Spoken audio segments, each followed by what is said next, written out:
पहुंच के चले जाना, उसके बाद मैं खुद जाने बोलूंगी, ठीक है? हाँ मैं भी साथ चलूंगी, ठीक है? बेटा अभी स्टार्ट करूँ? ओके वैसे रुको 1 मिनट, स्टार्ट करने से पहले कल क्या पढ़ा रही थी तो ठीक है ठीक है ठीक, हाँ हो गई, हंसी आ गई। अब मैं स्टार्ट कर लूँ, ठीक है? ओके पिछले लेक्चर में क्या पढ़ रहे थे ये बताओ? वेरी गुड, सारे फोर्सेस एंड काइनेटिक थ्योरी पढ़ लेते, काइनेटिक एनर्जी हो गई थी। और उसके बाद नेक्स्ट टॉपिक हमारा क्या है? बॉयज लॉ, जो हमने gases and the kinetic theory पढ़ा था कि काइनेटिक एनर्जी सबसे ज्यादा किसमें होती है? गैसेस में होती है। अगर गैसेस के पार्टिकल मूव कर रहे हैं तो उसकी काइनेटिक एनर्जी क्या होती है? ज्यादा होती है, क्योंकि बॉडी अगर मूवमेंट करती है तब उसके पास क्या होती है? Kinetic energy. अब बॉडी मूव कर रही है या आप उस पर प्रेशर अप्लाई कर रहे हो, उसके वॉल्यूम, कल हमने इसी सारी चीजों पर बात की थी। गैसेस की काइनेटिक थ्योरी पर, या फिर आप ये कह सकते हो कि प्रेशर, वॉल्यूम और टेम्परेचर पर एक लॉ है। वो कौन सी लॉ है? जिसे आप क्या कहते हो? Boyle's law. रॉबर्ट बॉयल एक साइंटिस्ट है जिन्होंने गैसेस पर क्या दिया था? एक लॉ पेश की थी। वो लॉ क्या थी? कि अगर आप किसी गैसेस को कंटेनर में रखते हो, किसमें रखते हो? कंटेनर सिंपल सिलेंडर की बात हो रही है कि अगर आप गैसेस को क्या कर सकते हो? कंप्रेस कर सकते हो। ये हमने पहले पढ़ा था कि गैसेस की कंप्रेसिबिलिटी क्या होती है? सबसे ज्यादा होती है, और कंप्रेस करके आप उसे किसी भी कंटेनर में रख सकते हो। तो अगर आप गैसेस को किसी कंटेनर में रख रहे हो तो आप उसमें प्रेशर भी अप्लाई कर सकते हो, और क्योंकि गैसेस उसमें एक फिक्स अमाउंट में होती है तो उसका एक वॉल्यूम भी होता है। क्या होता है? वॉल्यूम। क्योंकि गैसेस का अपना तो कोई वॉल्यूम नहीं होता, लेकिन कंटेनर का क्या होता है? वॉल्यूम। और अगर कंटेनर में आप गैसेस रख रहे हो तो उसका भी कोई ना कोई वॉल्यूम होगा। तो अगर आप किसी फिक्स मास के गैस को ले रहे हो और आप किसी कंटेनर में उसे क्या कर रहे हो? रख रहे हो, तो आप उस पर प्रेशर अप्लाई करोगे तो उसके वॉल्यूम पर क्या होगा? इफेक्ट पड़ता है। वो किस तरह से होता है कि बॉयज ने ये कहा था कि अगर आप एक कंटेनर में गैसेस लो और उसके टेम्परेचर को फिक्स कर दो। क्या फिक्स कर दो? टेम्परेचर। टेम्परेचर फिक्स करने का मतलब ये है कि आप उसे कोई टेम्परेचर प्रोवाइड नहीं कर रहे। टेम्परेचर की वैल्यू क्या है? कांस्टेंट, ठीक है? एक्सटर्नल टेम्परेचर प्रोवाइड नहीं कर रहे। अब जब आप टेम्परेचर प्रोवाइड नहीं कर रहे या कांस्टेंट टेम्परेचर है, तो कंटेनर में हमने क्या लिया हुआ है? गैसेस के पार्टिकल।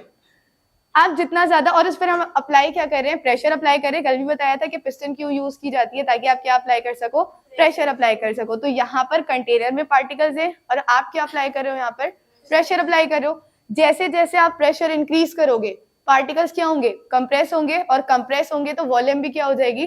डिक्रीज हो रही है। इसका मतलब ये कि आप प्रेशर अप्लाई कर रहे हो तो वॉल्यूम पर इफेक्ट पड़ रहा है। तो आप प्रेशर इंक्रीज कर रहे हो, वॉल्यूम क्या हो रही है? डिक्रीज हो रही। और अगर आप प्रेशर कम कर दोगे तो वॉल्यूम क्या हो जाएगी?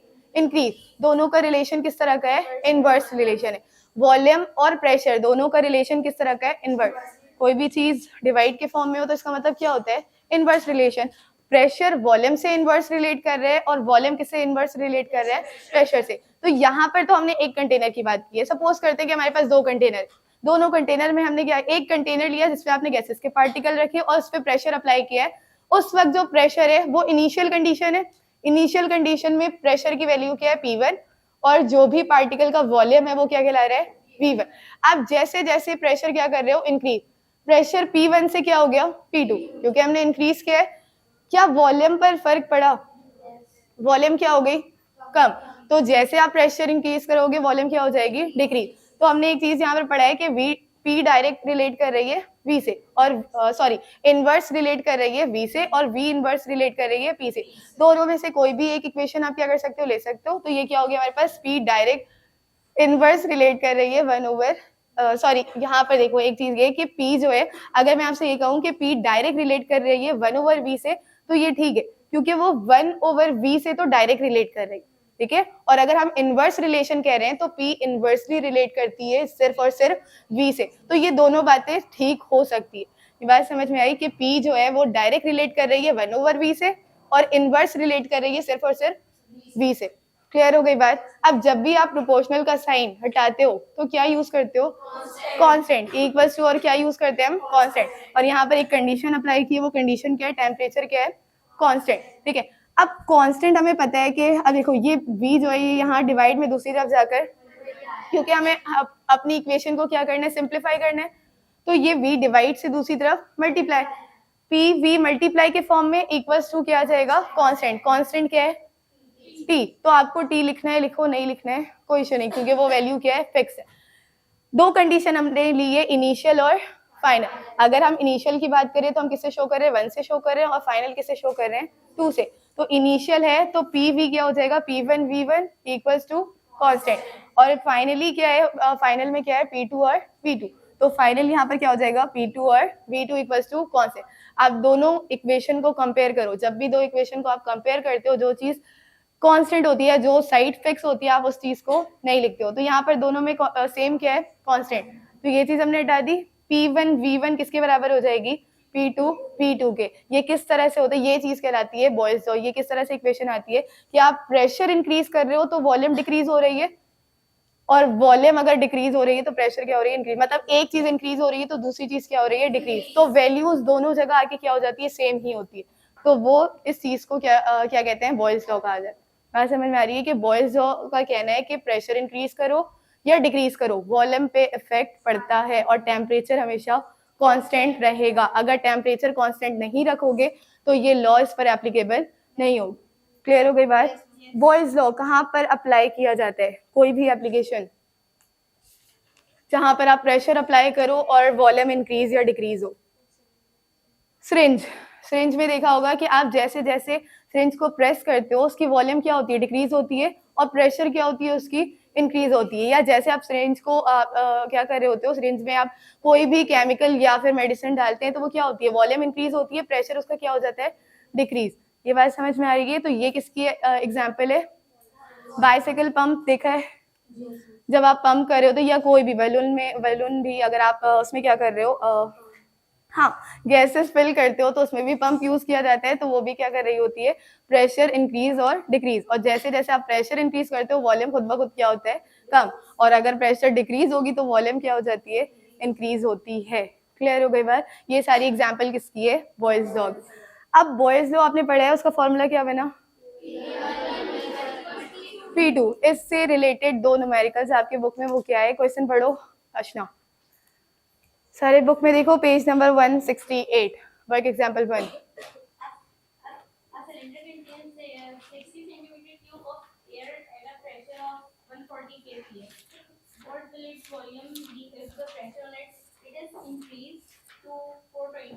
देखो एक सिलेंडर है जिसमें गैसेस फिल है, ठीक है। उस वक्त इनिशियली उसका प्रेशर कितना है, 140 किलो पास्कल। ये जो K है ये किस चीज को शो कर रही है, किलो को शो कर रही है।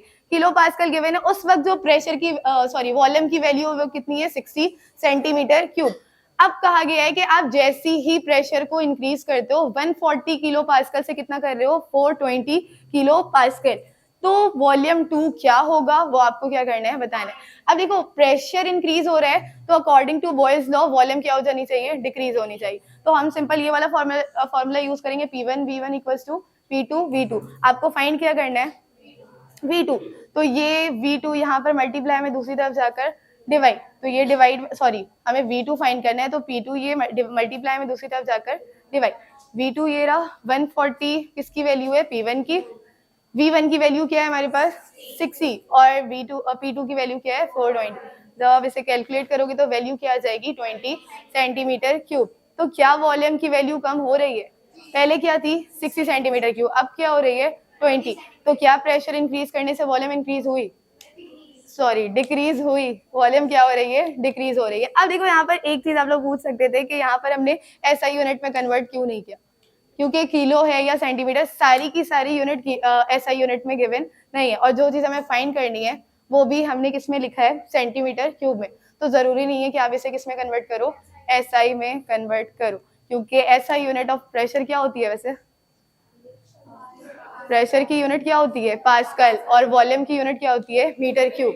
लेकिन हमने क्योंकि एक भी कन्वर्ट नहीं किया है तो आपको यहाँ जरूरी नहीं है कि आप कन्वर्ट करो, जो जिस यूनिट में है वैसे भी आप क्या कर सकते हो, सॉल्व कर सकते हो, लेकिन आपको रिजल्ट भी किसमें लिखना होगा, सेम यूनिट में लिखना होगा। ये बात क्लियर हो गई। तो फाइनल वॉल्यूम हमारे पास क्या आ रहा है, 20 सेंटीमीटर क्यूब।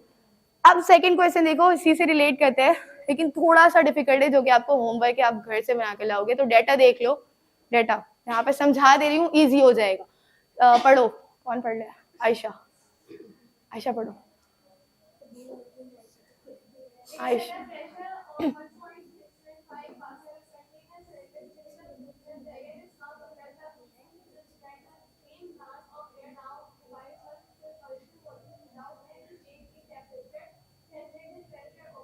अच्छा देखो, यहाँ पर आपको कोई वैल्यूज गिवन नहीं की, सिर्फ और सिर्फ प्रेशर की वैल्यू गिवन की है। P1 इनिशियली P1 क्या है आपके पास 1.0 एक्सपोनेंट 5 पास्कल। एक सिलेंडर है जिसमें गैसेस फिल किया हुआ है और उस वक्त जो प्रेशर है वो क्या है हमारे पास, ये वैल्यू गिवन है। अब आपसे कह रहे हैं कि ना ही वॉल्यूम की वैल्यू इनिशियल गिवन है ना ही फाइनल, लेकिन आपसे कह रहे हैं कि जो भी वॉल्यूम है, अब अगर आपको वैल्यू गिवन नहीं की पहले तो आप V1 उसे कंसीडर कर सकते हो। हमने कहा कि V1 किसके बराबर है, V1 के ही बराबर है, क्योंकि वैल्यू गिवन नहीं है तो आप सपोज कर सकते हो तो V1 सेंटीमीटर, लेकिन वहां पर V2 की वैल्यू गिवन है और V2 कह रहे हैं कि इतना प्रेशर अप्लाई किया गया है कि वो 1/5 टाइम हो गई है। क्या हो गई है, 1/5 ऑफ ओरिजिनल वॉल्यूम। जो भी पहले वॉल्यूम था उसके कितनी टाइम पर है, कितनी कम हो गई है, 1/5 हो गई। ये बात समझ में आ रही है? तो आप इसे क्या देखो दोबारा समझो यहाँ पर कि प्रेशर गिवन किया है, वॉल्यूम गिवन नहीं किया, तो हम V1 खुद से कंसीडर कर सकते हैं कि वो क्या है, V1 के बराबर।